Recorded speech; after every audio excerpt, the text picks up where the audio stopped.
नमस्कार प्यारे बच्चों, मैं आरती आप सबका आरती एजुकेशन वर्ल्ड में स्वागत करती हूँ। बच्चों, आज की इस वीडियो में हम आपकी हिंदी विषय की कक्षा 10 की कार्यपत्रक नंबर 55 यानी कि आपकी वर्कशीट 55 पढ़ेंगे, जिसकी डेट है 13 नवंबर 2020। बच्चों, आज की जो वर्कशीट आपकी आई है ये आपके पाठ मानवीय करुणा की दिव्य चमक, जो हम पहले ही पढ़ चुके हैं। अराउंड आप ये समझिए 35, 36, 37, 38 इन वर्कशीट के आसपास आई थी। आप अपनी कॉपी में चेक करेंगे तो आपको मिलेगा। हमने बहुत अच्छे से यह चैप्टर पढ़ा भी था और समझा भी था। ठीक है। जो इसमें जो हम किसकी बात कर रहे हैं, हम बात कर रहे हैं फादर कामिल बुल्के की।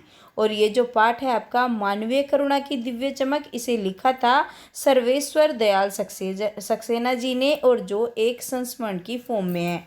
संस्मरण क्या होता है? संस्मरण होता है जब हमारी कोई स्मृति होती है, याददाश्त पर आधारित कोई लेखन होता है।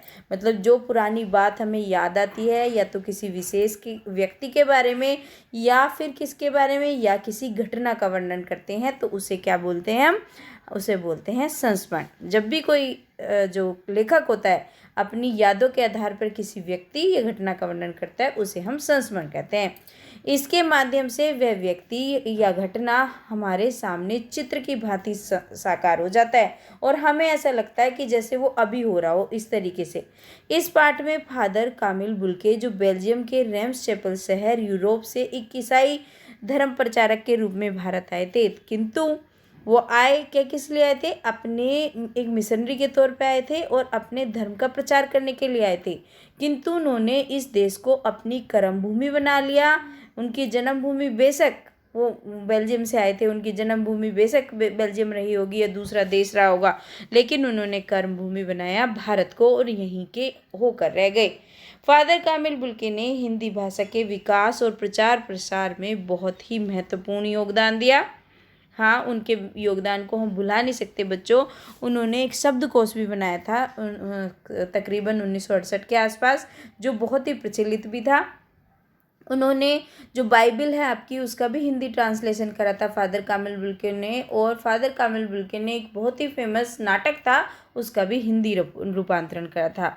हिंदी भाषा को समृद्ध करने में उनके द्वारा बनाए गए शब्दकोश का महत्वपूर्ण योगदान है। देखो, इन्होंने लिख भी दिया, जो शब्दकोश बनाया था उन्होंने, उसका बहुत आज भी बहुत वैल्यू है। इस पाठ में लेखक ने उन्हीं फादर बुल्के के स्वभाव और व्यवहार का वर्णन करते हुए मानवीय करुणा की दिव्य चमक कहा है। और इसीलिए उनका जो स्वभाव था, उनका व्यवहार था, इसलिए उन्होंने इसको क्या बोला है? मानवीय करुणा की दिव्य चमक। लेखक ने उनके निधन पर उन्हें श्रद्धांजलि देते हुए भारत और हिंदी भाषा के प्रति लगाव के साथ ही उनके व्यक्तित्व की सराहना भी की है। ठीक है। तो ये आपके जो फादर कामिल बुल्के आप देख पा रहे हो स्क्रीन पर, ये आपके फादर कामिल बुल्के हैं। ठीक है बच्चों, चलिए अब कर लेते हैं इसके बड़े ही आसान से प्रश्न उत्तर। आसान तो इसलिए है हमारे लिए क्योंकि हमने पहले पढ़े थे और अब हमने रिवीजन कर लिया, तो अब तो हमें सब आ गया। अब कोई क्वेश्चन आ जाए इससे तो आपको छोड़ना नहीं है, सब करने हैं। चलिए, सबसे पहले प्रश्न है संस्मरण किसे कहते हैं? तो बच्चों इसका आंसर आप लिखेंगे ये। संस्मरण स्मृति के आधार पर किसी घटना या व्यक्ति के संबंध में लिखित किसी लेख या ग्रंथ को संस्मरण कहते हैं। ये देखिए, मैंने थोड़ा सा लैंग्वेज चेंज करके लिखा है, आप ऐसे भी लिख सकते हैं जैसे आपके पैराग्राफ में आया है, लेकिन सबके एक से क्वेश्चंस के आंसर ना हो, इसलिए थोड़ा सा अलग भी लिखना जरूरी है। चलिए अब देखते हैं दूसरा क्वेश्चन है, फादर कामिल बुल्के भारत आने का उद्देश्य क्या था? यहाँ आकर उन्होंने क्या क्या किया? तो इसका आंसर आप लिखेंगे फादर कामिल बुल्के एक ईसाई धर्म प्रचारक के तौर पर भारत आए थे। भारत आकर हिंदी, तुलसी और वाल्मीकि के भक्त रहे। भारत सरकार ने 1974 में उनके साहित्य शिक्षा के क्षेत्र में योगदान के लिए पद्म भूषण से भी सम्मानित किया। ठीक है, ये आपके दूसरे प्रश्न का उत्तर हो जाएगा। अब तीसरा प्रश्न आपसे पूछा गया है, क्या पूछा गया है? फादर कामिल बुल्के ने वर्ष 1968 में ये क्वेश्चन क्या है? हिंदी भाषा के विकास और प्रचार प्रसार के लिए क्या योगदान दिए थे, है ना। पहले हमने प्रश्न नहीं पढ़ा, उत्तर ही पढ़ने लगे थे, तो हमें देखना है उन्होंने हिंदी भाषा के विकास और प्रचार प्रसार के लिए क्या क्या किया। तो इसका उत्तर हम इस तरीके से लिखेंगे, फादर कामिल बुल्के ने वर्ष 1968 में अंग्रेजी हिंदी कोश प्रकाशित किया, जो अब तक प्रकाशित कोशों में सबसे ज़्यादा प्रमाणिक माना जाता है। मारिस मेंटरलिक के एक प्रसिद्ध नाटक था, उसको ब्लू बर्ड का नील पक्षी नाम से क्या करा, इन्होंने हिंदी में अनुवाद करा। इसके अलावा उन्होंने बाइबल का भी हिंदी में अनुवाद किया। छोटी बड़ी कुल मिलाकर उन्होंने कितनी 29 किताबें लिखी थी। तो ये हो गया आपके प्रश्न नंबर 3 का उत्तर। चलिए अब देख लेते हैं प्रश्न नंबर 4 क्या पूछा जा रहा है। प्रश्न नंबर 4 आपसे पूछ रहा है, लेखक ने फादर कामिल बुल्के को मानवीय करुणा की दिव्य चमक क्यों कहा है।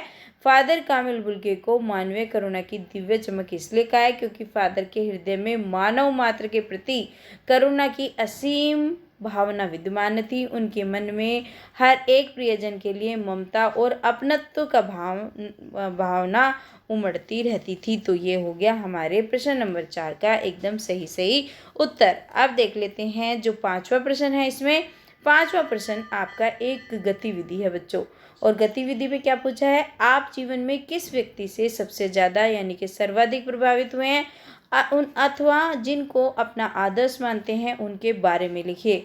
तो बच्चों देखिए मैंने किसके बारे में लिखा है, आप सबके फेवरेट, मैं अपने जीवन में सबसे ज़्यादा सचिन तेंदुलकर या फिर सानिया नेहवाल या फिर कोई भी जो भी व्यक्ति आपको प्रभावित करता है आप उसका नाम लिख सकते हैं। क्योंकि मेरे जो फेवरेट हैं वो सचिन तेंदुलकर हैं, इसलिए मैंने उनका नाम लिखा।